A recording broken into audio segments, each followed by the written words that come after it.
Hello friends, आज मैं innovative chemistry के इस वीडियो लेक्चर सीरीज में आज हम थिन लेयर क्रोमेटोग्राफी के बारे में डिस्कस करने जा रहे हैं। थिन लेयर क्रोमेटोग्राफी क्या होता है? टीएलसी।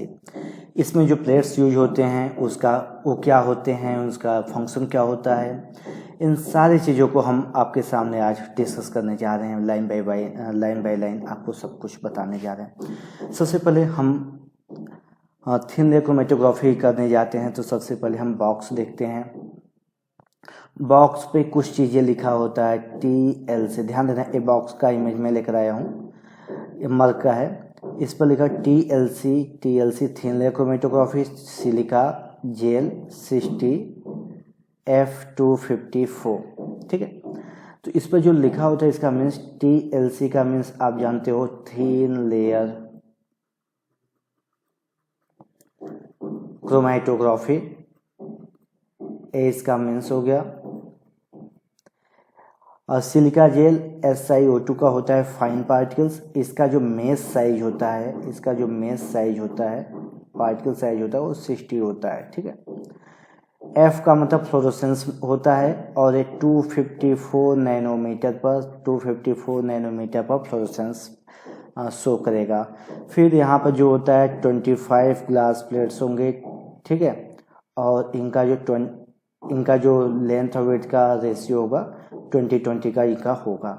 ये हो गया बॉक्स पर जो लिखा होता है उसका मीन्स हम समझे। ठीक है, मेनली तो मर्क कंपनी बनाती है, दूसरे भी ढेर सारी कंपनियां एक दो और बनाती हैं। हम कौन कंपनी बनाती है कौन कंपनी नहीं बनाती है हम उसके बारे में नहीं वो करेंगे।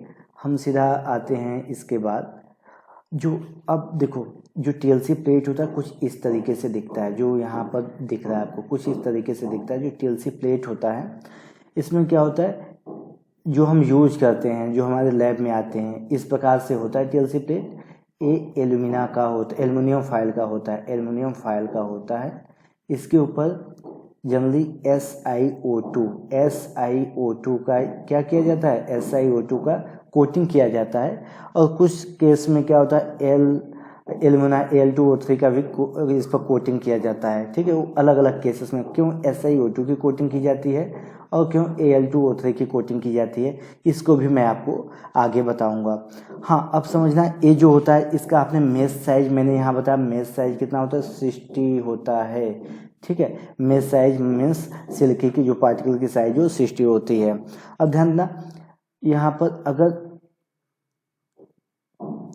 थिकनेस की बात करें तो HP हाई प्रेशर टीएलसी, ये भी एडवांस टीएलसी का एडवांस फॉर्म है। HP टीएलसी के लिए जो इसका सिलिका का जो विड होता है, जो इसका थिकनेस होता है, ये होता है मिलीमीटर 0.15 mm। और जनरली जो हम एनालिटिकल लैब में यूज करते हैं वो होता है 0.25 mm इसकी थिकनेस होती है। ठीक है, अब ध्यान देते हैं यहाँ पर तो लिखा नहीं है लेकिन कुछ जगह बाइंडर, इन सब में तो जनरली जो हम यूज करते हैं टीएलसी प्लेट उसमें एक बाइंडर होता है, और वो बाइंडर होता है जिप्सम। जिप्सम क्या होता है आप लोग बहुत अच्छे से जानते होंगे, कैल्शियम सल्फेट होता है। ठीक है, मैं यहाँ हाइड्रेट इन सब की बात नहीं कर रहा हूँ, सब फार्मूला आप लोग देखना। जो कैल्शियम सल्फेट होता है, इस सिलिका का जितना सिलिका होता है उसका 10 to 15% कैल्शियम सल्फेट होता है। ठीक है, और यहाँ पर एक बहुत ही अच्छी बात है, एक बात और समझना कि जिप्सम की जगह ऐसा हो सकता है कि इसमें स्टार्च को एज ए बाइंडर के रूप में स्टार्च को या सम ऑर्गेनिक पॉलीमर्स को भी यूज किया जा सकता है बाइंडर के रूप में। ये क्या होता है, एल्युमिनियम फाइल होता है, इसके ऊपर तो क्या होता है सिलिका किया जाता है, लेकिन सिलिका चिपकेगा नहीं, बाइंड नहीं होगा, तो एक बाइंडर मिलाया जाता है। वो बाइंडर क्या होता है, कैल्शियम सल्फेट होता है। साथ साथ यहाँ पर आपने लिखा F होता है, F का मतलब फ्लोरोसेंट मटेरियल से एक मिलाया जाता है। वो क्या होता है, वो फ्लोरोसेंट मटेरियल से मिलाया जाता है जो ZnS होता है। ठीक है, आइए हम सारी चीज़ों को जो मैंने अब तक बताया इसको हम आपको फिर से पूरा रिवीजन करा दे रहे हैं। ठीक है, आपको कोई भी चीज़ यहाँ से मिस नहीं होना चाहिए।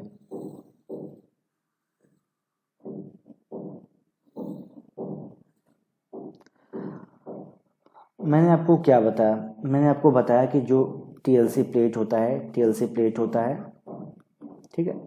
टीएलसी प्लेट का मेन कंपोनेंट पहला क्या होता है, एल्यूमिनियम फॉयल होता है। दूसरा क्या होता है, SiO2 ए स्टेशनरी फेज होती है। इसका मेल साइज 60 होता है, ठीक है, पार्टिकल साइज इतना होता है। और इसमें एक फ्लोरोसेंट मटेरियल ZnS का यूज किया जाता है जो 254 पर ये फ्लोरोसेंट होता है, फ्लोरोसेंस शो करता है। एक बाइंडर यूज होता है, बाइंडर क्या यूज होता है, बाइंडर जनरली जिप्सम यूज होता है, जिप्सम यूज होता है, जिप्सम से कैल्शियम सल्फेट होता है, ठीक है, कैल्शियम सल्फेट होता है, वाटर माइक्रोस्कोपिक कंटेनिंग होता है। जिप्सम के प्लेस पर हम कुछ ऐसे भी हो सकते हैं कि हम यहाँ पर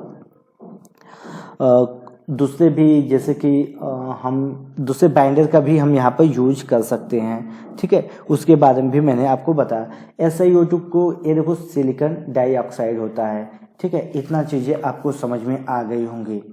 अब हम इसके बाद इसका मैकेनिज्म क्या होता है ये समझते हैं।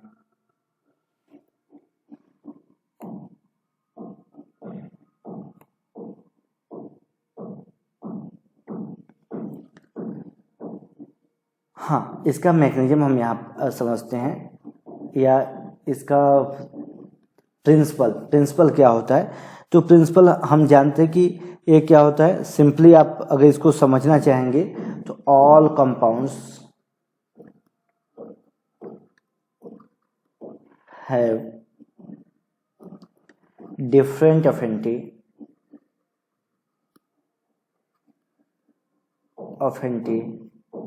towards silica stationary phase and mobile phase जो सॉल्वेंट होगा, मोबाइल फेज के लिए डिफरेंट अफिनिटी होगा। अगर डिफरेंट अफिनिटी होगा तो जो सिलिका प्लेट्स है, ठीक है, जो सिलिका प्लेट्स है, ध्यान से समझना, या हम ऐसे इसको सिलिका प्लेट्स, ऐसे सिलिका प्लेट्स बनाते हैं। अगर इसको आप बीकर में ऐसे लोगे, बीकर कोई आपका बीकर हो गया, उसमें आप इसको रख लिए, उस कंडीशन में क्या होगा, जब इसको रन कराएंगे डिफरेंट कंपाउंड होंगे जिसका सिलिका प्लेट और जो यहाँ पर सॉल्वेंट होगा उसके साथ अलग अलग इसका अफिनिटी होगा। उसकी अफिनिटी का मतलब बाइंडिंग, ठीक है, अलग अलग होगा। उस कंडीशन में क्या होगा, जैसे रन कराएंगे तो डिफरेंट कंपाउंड डिफरेंट स्पीड से रन करेंगे। तो कौन पहले रन करेगा, कौन बाद में रन करेगा, इसको कौन डिफाइन करेगा, इसको पोलरिटी डिफाइन करेगी, ठीक है। आइए हम उसको समझते हैं। तो क्या होता है, silica SiO2, alumina Al2O3, generally दो का यूज किया जाता है। SiO2 क्या होता है, एसिडिक इन नेचर होता है। Al2O3 क्या होता है, मेटल होता है, मेटल का ऑक्साइड बेसिक होते हैं, बेसिक, ठीक है, बेसिक होता है। जनरली जो ऑल ऑर्गेनिक और एसिडिक नेचर के जो कंपाउंड्स होंगे, ठीक है, ऑर्गेनिक एसिडिक नेचर जो कंपाउंड होंगे, सिलिका प्लेट के ऊपर उसको पास कराया जाता है। बेसिक स्पेशली अमीन टाइप के जो होते हैं, एल्यूमिना के ऊपर, एल्यूमिना से उसको रन कराने पे, एल्यूमिना से उसको आसानी से हम आइडेंटिफाई कर सकते हैं, डिस्टिंग्विश कर सकते हैं। ये आपको समझ में आ गया होगा।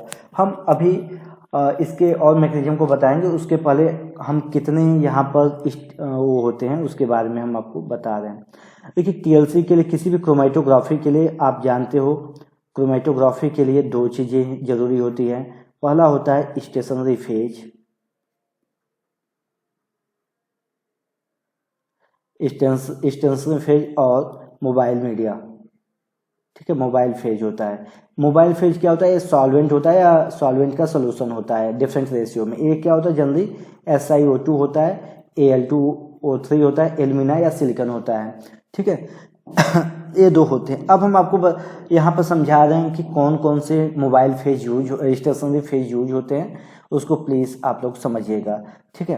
तो कुछ जो यूज होते हैं हमारे लैब में, हम उसके बारे में, सिलिका जेल यूज होता है फार्मास्यूटिकल लैब में, इसका बहुत ज़्यादा यूज है स्टेरॉइड्स के लिए, एमिनो एसिड के लिए, अल्कोहल के लिए, हाइड्रोकार्बन्स के लिए, लिपिड्स के लिए, ठीक है, बाइल एसिड के लिए, विटामिन के लिए, एल्कलॉइड्स के लिए यूज होता है। Silica gel reverse phase silica gel reverse phase means silica gel के ऊपर किसी ऑर्गेनिक मटेरियल का कोटिंग कर दी जाती है। उस कंडीशन में क्या होता है, सिलिका जेल अभी पोलर है, SiO2 हाईली पोलर है, एसिडिक होता है। इसके ऊपर किसी ऑर्गेनिक मटेरियल का कोटिंग जैसे C8 का C18 का अगर कोटिंग कर दिए जाएंगे तो ये जो पोलर है नॉन पोलर में बदल जाएगा। ठीक है, तो इसको रिवर्स फेज सिलिका जेल बोलते हैं। इसके केस में क्या होता है, ये अगर आप यूज कर रहे हो एज ए स्टेशनरी फेज तो फैटी एसिड, विटामिन, स्टेरॉइड्स और हार्मोन्स के लिए यूज होता है। एल्यूमिनियम ऑक्साइड Al2O3 का यूज किसके लिए होता है, अमीन्स के लिए। बेसिकली अमीन के लिए alcohol, steroid, lipids, bile acid in सब के लिए यूज होता है। और मैग्नीशियम सिलिका का भी यूज होता है। मैग्नीशियम सिलिका का टेट्राइड्स, पेस्टिसाइड्स, लिपिड्स और एल्केलॉइड्स के लिए यूज होता है। ये मेनली जो हमारे अभी तक यूज होते हैं हमारे लैब में स्टेशनरी फेज, उनके बारे में मैंने आपको बताया। कौन कौन से होते हैं, सिलिका जेल होता है, silica gel reverse phase, aluminium oxide means alumina, magnesium silica use होता है। इसके अलावा भी दूसरे कुछ यूज होते हैं, मेनली जो यूज होते हैं वो मैंने आपको यहाँ पर दिखा दिया। ठीक है,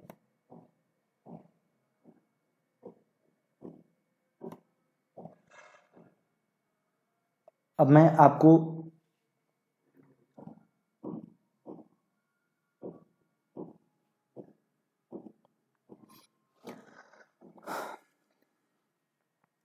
समझिएगा, आप लोग प्लीज, आप लोग अच्छे से समझिएगा। ठीक है, इसमें क्या होता है, ये हमारा TLC प्लेट होता है। TLC प्लेट होता है, उसको हम छोटे छोटे भाग में ऐसे कट करके यूज करते हैं। तो जनरली TLC प्लेट जो हमें कट करना चाहिए वो क्या करना चाहिए, स्टैंडर्ड है कि 9 सेंटीमीटर का कट करना चाहिए, 9 या 10 सेंटीमीटर का कट करना चाहिए। और जो आप TLC प्लेट यहाँ पर एक कट कर लिए हो, ठीक है, इसको TLC प्लेट, तो बेस से इसका जो बेसिक पॉइंट है यहाँ से 1 सेंटीमीटर ऊपर एक सीधी लाइन खींचना चाहिए। इस लाइन को हम कहते हैं बेस लाइन। क्या बोलते हैं, बेस लाइन इसको बोलते हैं। यहाँ पर आपको स्पॉट लगाने होते हैं, यहाँ पर आपको क्या लगाने होते हैं, यहाँ पर आपको स्पॉट लगाने होते हैं। ठीक है, और ध्यान देना ये स्पॉट मिनिमम 2 स्पॉट होगा। एक स्पॉट किसका होगा, एक रॉ मटेरियल या स्टार्टिंग मटेरियल्स का, दूसरा आपको बीच का होगा या रिएक्शन आप कोई लगा रहे हो, हम यहाँ रिएक्शन की बात करें, रिएक्शन के लिए। तीसरा स्टैंडर्ड जो प्रोडक्ट है, प्रोडक्ट का सैंपल आपके पास है उसका ऐसे आप लगाएंगे। सबका स्पॉट ना तो ज़्यादा होना चाहिए ना बराबर, ना तो छोटा होना, लगभग इक्वल होना चाहिए।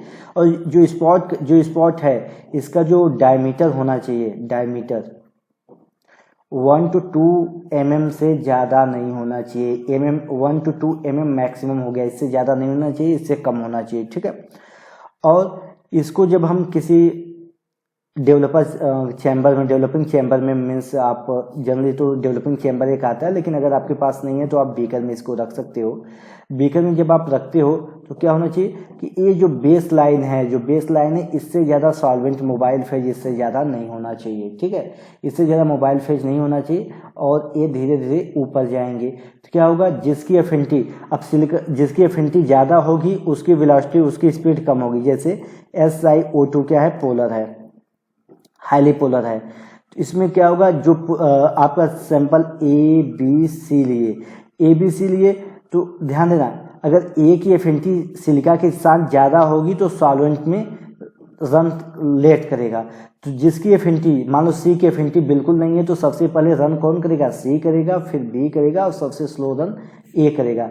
तो आप ऐसे बता सकते हो, अगर सिलिका आपका ये प्लेट है और इस पर यहाँ पर मान लो इस प्रकार से आपका मिला, इस AC है, A है और AB है, आप ऐसा कंसिडर, तो यहाँ पर सबसे ज़्यादा अफिनिटी, सबसे लो अफिनिटी क्या होगी, लोवेस्ट अफिनिटी किसकी होगी, लोवेस्ट बाइंडिंग कौन करेगा, C करेगा। सबसे हाईएस्ट बॉन्डिंग कौन सिलिका के साथ करेगा, B करेगा। जो बॉन्डिंग सिलिका के साथ ज़्यादा करेगा और सॉल्वेंट के साथ जाना नहीं चाहेगा। ठीक है, तो यही इसका बेसिक प्रिंसिपल्स होते हैं। अब हाँ, अब इसका एम क्या होता है, मैंने प्रिंसिपल आपको समझाया, एम क्या होते हैं। इसका एम होता है कि हमें वेल डिफाइंड और वेल सेपरेटेड स्पॉट मिलना चाहिए। स्पॉट क्या होते हैं, जो आप यहाँ पर पॉइंट पर जहाँ पर आप कंपाउंड लगाते हैं, जो ये आपको मिला हुआ है, इसको स्पॉट कहते हैं। जो बिंदु मिलता है ना, पॉइंट मिलता है, इसको स्पॉट बोलते हैं। ठीक है, अब ध्यान देना, ये चीज़ें अगर आपको समझ में आ गई होंगी तो हम देखो आपको चीज़ें समझा रहे हैं। कंसीडर करो ये आपका क्या हो गया, ये आपका टीएलसी प्लेट हो गया और आपने ये बेस लाइन है, आपका कंपाउंड रन करते हुए यहाँ तक पहुँचा, सॉल्वेंट यहाँ तक रन किया और आपका कंपाउंड जो है सैंपल है यहाँ तक रन किया। तो जो ये डिस्टेंस होगा, मान लो इस डिस्टेंस को हम x बोलते हैं, सॉल्वेंट का डिस्टेंस, और इसने जो डिस्टेंस ट्रेवल किया y फ्रॉम बेस लाइन से, तो इसको क्या होता है, एक फैक्टर होता है रिटेंशन फैक्टर। इसको क्या बोलते हैं, रिटेंशन फैक्टर बोलते हैं। रिटेंशन फैक्टर RF क्या होता है, डिस्टेंस ट्रेवल्ड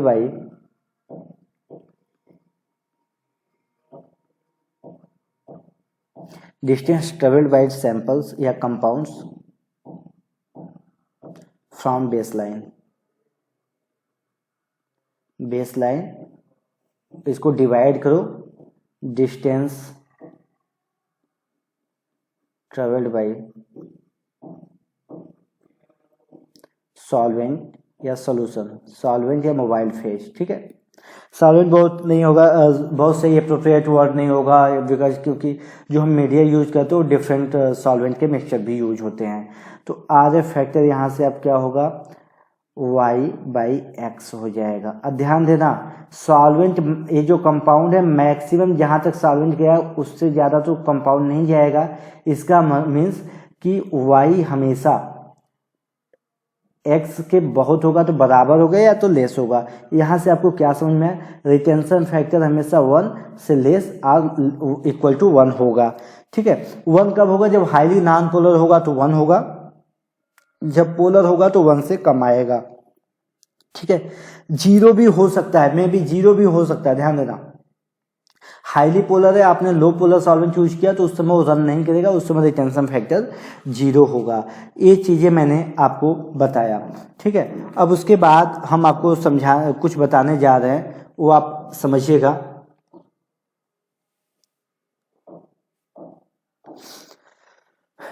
फिर एक प्रॉब्लम होती है, जो नए नए अभी केमिस्ट बने हैं उनके लिए प्रॉब्लम होती है, कौन सा सॉल्वेंट लें, सॉल्वेंट सिलेक्शन, या इसको कह सकते हैं कि मोबाइल फेज सिलेक्शन कौन सा करें।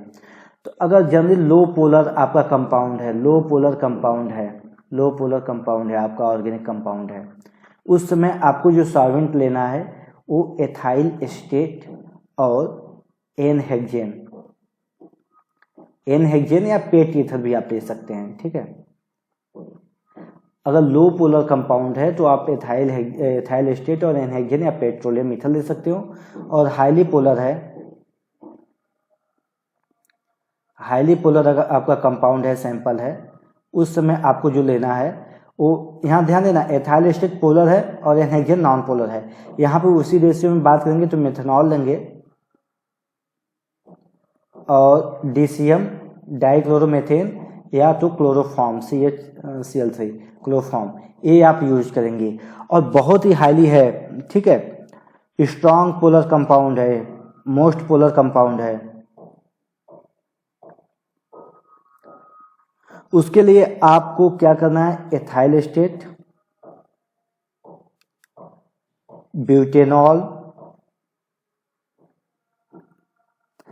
एस्टिक एसिड CH3COOH और वाटर का लेना है कितना, 80 10 5 5। इस रेशियो में स्ट्रॉन्ग पोलर कंपाउंड का देखेंगे आसानी से रन कर जाएगा। ठीक है, और ये आपको समझना है कि यही होगा। ठीक है, तो ध्यान देना, स्ट्रॉन्ग पोलर कंपाउंड है तो ethyl estate, butanol, CH3COOH means acetic acid, H2O का रेशियो 80 10 5 5 में आपको लेना है। ये आप प्लीज इसको आप समझिएगा। ठीक है, और इसके बाद हम आपको फिर एक चीज और आपको डाउट होता है, वो डाउट ये होता है कि कौन सा पोलर है, कौन सा नॉन पोलर है, इसका ऑर्डर क्या होता है। ढेर सारे लोगों का ये प्रॉब्लम रहता है कि कौन सा ज़्यादा पोलर है, कौन लेस पोलर है। तो ठीक है, इस चीज़ को हम आपको यहाँ पर सॉल्वेंट के बारे में बताते हैं। तो ध्यान देना, सबसे ज़्यादा ऑर्गेनिक सॉल्वेंट में पेट ईथर लेस पोलर होता है, नॉन पोलर होता है, ठीक है। पेट ईथर से ज़्यादा पोलर कौन होता है? एन हेक्सियन। एन हेक्सियन से ज़्यादा पोलर होता है CCl4 कार्बन टेट्राक्लोराइड। फिर टॉल्यूइन, टॉल्यूइन से ज़्यादा पोलर होता है बेंजीन। बेंजीन से ज़्यादा क्लोरोफॉर्म, क्लोरोफॉर्म से ज़्यादा DCM डाइक्लोरोमेथेन, उससे ज़्यादा डाइएथाइल ईथर, एन ब्यूटेनॉल, आइसोप्रोपेनॉल। इससे ज़्यादा पोलरिटी कौन शो करता है? एसीटोन। और एसीटोन से ज़्यादा पोलरिटी मेथेनॉल। जो पानी होता है वो सबका बादशाह होता है, वाटर सबका बादशाह होता है। ए पोलरिटी का ऑर्डर होता है। प्लीज TLC के लिए आपको ये चीज़ें ध्यान दीजिएगा, ओके। अब ध्यान देना कि अगर TLC प्लेट आप TLC प्लेट अगर आप यूज कर रहे हो, TLC प्लेट को अगर रन करा रहे हो, उस कंडीशन में क्या होगा कि अगर रन नहीं कर रहा है तो आपको क्या होगा, उसके स्पीड को यानी रन करने के रन स्पीड को अगर आप इंक्रीज करना चाहते हो तो इसकी पोलरिटी को, इसके लिए क्या करना पड़ेगा, इसकी पोलरिटी को आपको इंक्रीज करना पड़ेगा, वो इजीली रन करेगा, ठीक है। इसको आप लोग ध्यान दीजिएगा। उसके बाद हम आते हैं इसके सम और जो मेन प्रॉब्लम्स होती हैं, क्या प्रॉब्लम्स और आती है, उन सब के बारे में भी मैं आपको यहाँ पर बताने जा रहा हूँ, ठीक है। इतना आप लोगों को समझ में आया होगा, TLC के लिए बहुत ज़रूरी है। मैं यहाँ पे इसके कॉन्सेप्ट डेफिनेशन बताने के लिए नहीं है, जो प्रॉब्लम लैब में होते हैं हम उसके बारे में बता रहे हैं। तो थिन लेयर क्रोमेटोग्राफी का एक्सपेरिमेंट करते हो तो पहला तो आपका होना चाहिए, क्या होना चाहिए? स्टेशनरी फेज होना चाहिए। स्टेशनरी फेज का सिलेक्शन आपको करना है। फिर दूसरा आपको क्या करना है? मोबाइल फेज का सिलेक्शन करना है। उसके बाद आप ये क्या हो गया, TLC प्लेट आपको मिलेगा, उस TLC प्लेट से आप इसका सिलेक्शन कर सकते हो। मोबाइल फेज क्या होता है? आपका जो सॉल्वेंट यूज होता है, जो सॉल्वेंट होता है या तो सोल्यूशन होता है, जो आप दो सॉल्वेंट का टू या थ्री सॉल्वेंट का जो मिक्सचर सोल्यूशन लेते हो वो आपको करना है। इसके बाद थर्ड होता है, उसको एक डेवलपिंग चैम्बर में रखना होता है, ठीक है। जिस चैम्बर में इसको रन करने के लिए आपको सीधा नहीं, हल्का इंक्लाइंड करना, प्लीज़ हल्का इंक्लाइंड करके ही आपको रखना है, एकदम सीधा नहीं रखना है, हल्का इंक्लाइंड करके ही आपको रखना है। इस चैम्बर को जिसमें आप रखते हो इसको कहते हैं developing chamber.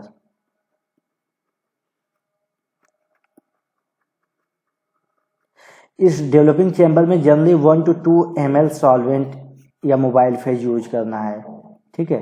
1 to 2 ml solvent या मोबाइल फेज यूज होता है। वैसे डिपेंड करता है कि आपका डेवलपिंग चैम्बर कैसा है, ठीक है। और यहाँ पर TLC प्लेट को रखने से पहले, इसमें सबसे पहले क्या होगा, उसमें TLC प्लेट को रखने से पहले आपको क्या करना होगा? सबसे पहले ध्यान देना, आपको पहले इसमें सॉल्वेंट मिलाने के बाद इसको ऊपर से कवर कर देना है, इसको कवर करना है। कवर करके आप इसको रख देंगे, ये लगभग 2 to 3 मिनट में ये सेचुरेट हो जाएगा, सेचुरेशन हो जाएगा। सेचुरेट होने का मतलब जो सॉल्वेंट है ये वेपर के फॉर्म में, पूरे सिस्टम में वेपर के फॉर्म में हो जाएंगे और ये पूरा सिस्टम सेचुरेट हो जाएगा। सेचुरेट होने से फ़ायदा क्या होता है? जो रनिंग टाइम होता है, जो TLC प्लेट का रनिंग टाइम होता है वो इनहेंस इंक्रीज हो जाता है। और दूसरा क्या होता है कि हमारा TLC plate equally means uniform solvent run करता है। दो इससे प्रॉफिट होता है, रनिंग टाइम इंक्रीज होता है, मीन्स रनिंग टाइम डिक्रीज होता है और यूनिफॉर्म सॉल्वेंट रन करता है। ये दो चीज़ें हो गई, ये आपको समझ में आ गया। फिर डेवलपिंग चैम्बर के बाद फिर आता है, डेवलपिंग चैम्बर के बाद आता है विजुअलाइजेशन।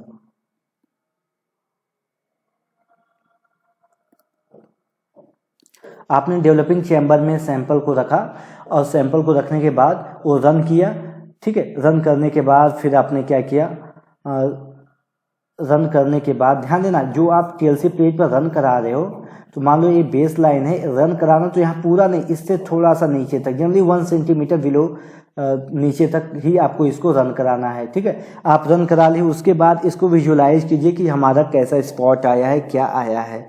तो ध्यान देना, इसको विजुलाइजेशन के लिए हम सबसे बेसिक होता है यूवी लैम्प का यूज करते हैं। किसका यूज करते हैं? यूवी लैम्प का यूज करते हैं।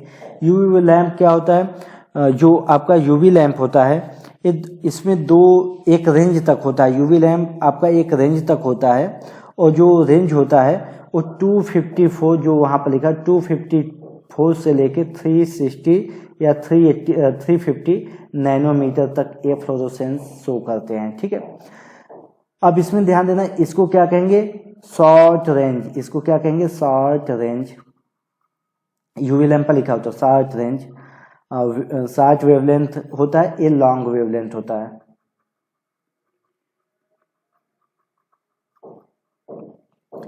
ठीक है, इसमें जो शॉर्ट वेव होता है, इसमें क्या होता है? डार्क कलर का दिखता है, डार्क कलर स्पॉट दिखता है, और जो कंपाउंड जो स्पॉट होता है वो ग्लो करता है। और लॉन्ग वेवलेंथ में क्या होता है? इसमें भी स्पॉट तो डार्क दिखेगा, लेकिन इसमें ग्रीन कलर की लाइट निकलती है, ग्रीन कलर की लाइट यहाँ से निकलती है।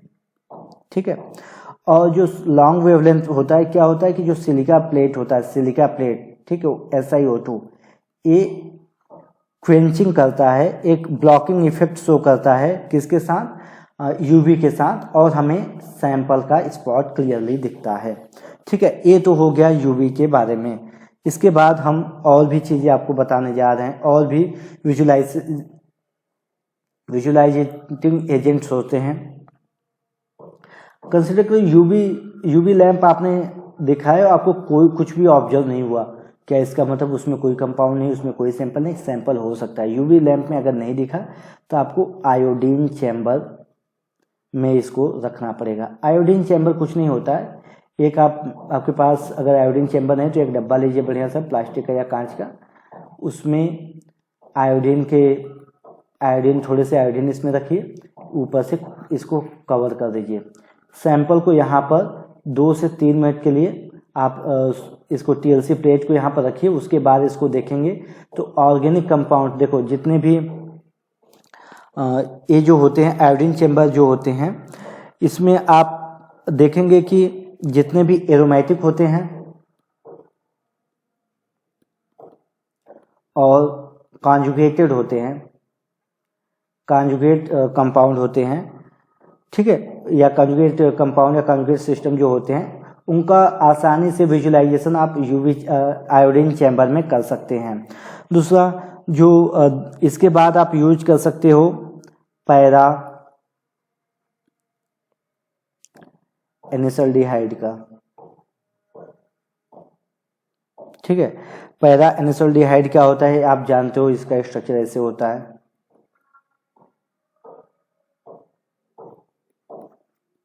एल्डिहाइड होता है और पैरा पोजीशन पर OCS ग्रुप। इसका डेवलपिंग एजेंट इसके रूप में, डेवलपर के रूप में इसका यूज कर सकते हो। विजुलाइजेशन के लिए इसका यूज होता है। एक इसके लिए यूज होता है एल्डिहाइड, कीटोन, एल्कोहल के लिए इसका यूज होता है। वेनिलीन का भी यूज होता है, इसका भी यूज एल्डिहाइड, कीटोन और एल्कोहल के लिए होता है। वेनिलीन का आप लोग को स्ट्रक्चर तो मालूम होगा, इसमें भी एल्डिहाइड होता है। ठीक है, हम इसके मैकेनिज्म भी बताएंगे आपको। पर मैग्नेट का यूज होता है, पर मैग्नेट का यूज होता है। अब कौन कौन से यूज होते हैं, क्यों होते हैं, वो मैं आपको सीधा एक अच्छे से लिखकर दिखा रहा हूँ आपको। देखो, यूवी चैम्बर यूज होता है, ठीक है। यूवी चैम्बर किसके लिए यूज होता है ये आपको मालूम है, एरोमेटिक के लिए यूज होता है, एरोमेटिक और कॉन्जुगेटेड सिस्टम के लिए यूज होता है। किसके लिए, क्योंकि जिसमें यूवी लाइट क्या होता है, जिसमें ट्रांजिशन क्रिएट कर सके वो यूवी में एक्टिव होगा। All conjugated system aromatic. Iodine के लिए क्या होता है, आयोडीन जनरली किसके लिए यूज होता है, अनसैचुरेटेड के लिए, स्पेशली एरोमेटिक कंपाउंड के लिए यूज होता है। उसके बाद आप देखोगे मैंने आपको बताया पैरा एनिसल्डिहाइड, इसका यूज होता है एल्डिहाइड कीटोन और एल्कोहल के लिए। वेनिलीन का भी यूज इसके लिए होता है, वेनिलीन की यूज इसके लिए होता है। और परमैग्नेट ब्लू कलर का होता है, ब्लू कलर का होता है या तो पिंक ब्लू कलर का इसका होता है। इसका भी यूज किया जाता है एल्काइन मीन्स जिसको आप ऑक्सीडाइज कर सकते हो, जैसे एल्डिहाइड को कर सकते हो, एल्कोहल को कर सकते हो, जिसको ऑक्सीडाइज जो हो सकते हैं, ऐसे ग्रुप के आइडेंटिफिकेशन के लिए परमैग्नेट सॉल्यूशन का यूज किया जाता है। ठीक है, ब्रोमोक्रिसाल का यूज किया जाता है। ब्रोमोक्रिसाल में आपको जितने भी एसिडिक कंपाउंड होते हैं, acidic compound specially organic acidic compound, उसको इसमें डीप किया जाता है। फिर फॉस्फोमोलिब्डिक एसिड का यूज किया जाता है, PMA इसको कहते हैं। इसका यूज किया जाता है एल्कोहल, फिनॉल, एल्कीन्स और कार्बोनिल कंपाउंड के आइडेंटिफिकेशन के लिए इसका यूज किया जाता है। ठीक है, अब ये तो रह गया सारी चीजें जो आपने यूवी में देखा, जो आपने TLC के लिए देखा। कुछ चीजें और बहुत इंपॉर्टेंट है जो हम आपको बता रहे हैं। ऐसा हुआ कि आपने अभी देखा कंपाउंड देखा, यहाँ पर बेस लाइन है, इसको रन कराया, यहाँ पर दिखा, अभी आप देख रहे हो आपने इसको रन कराया, उसके तुरंत बाद इसको यूवी में आपने देखा है दिखा, लेकिन अगले ही थोड़ी टाइम के बाद ये डिसअपीयर हो गया। इसका मतलब क्या हो गया, जो ये सैंपल है, जो ये कंपाउंड है, वो क्या होगा, लिक्विड फेज में है। ये कंफर्म हो गया, ये लिक्विड फेज में है। ठीक है, समझिएगा। जितने भी बेंजिल हैलाइड टाइप के हैं, इनका आप TLC देखेंगे तो आपको सीधा ही मतलब यूवी चैम्बर में नहीं ले जाना पड़ेगा। यहाँ पर आपको लाइट पिंक कलर का आपको सीधा नेक्ड आई से दिखेगा। ओके, ये चीजें आपको समझना है। तो दोस्तों, ये रहा हमारा थिन लेयर क्रोमैटोग्राफी के बारे में। जो आपको बेसिक आनी चाहिए, जो नॉलेज आपको होना चाहिए, वो मैंने आपको बताया। ये प्रैक्टिकल नॉलेज सारी थी। बुक में तो आप ढेर सारे इसके बारे में पढ़ सकते हो। जो लैब में मैंने फील किया, जो प्रॉब्लम्स हुई, उन सारी चीज़ों को मैंने आपके साथ शेयर किया। आपको मेरा ये वीडियो कैसा लगा आप ज़रूर बताइएगा, कमेंट कीजिएगा। थैंक यू, आप लोगों ने पेशेंस रखकर यहाँ तक पूरा मेरा वीडियो भी देखा।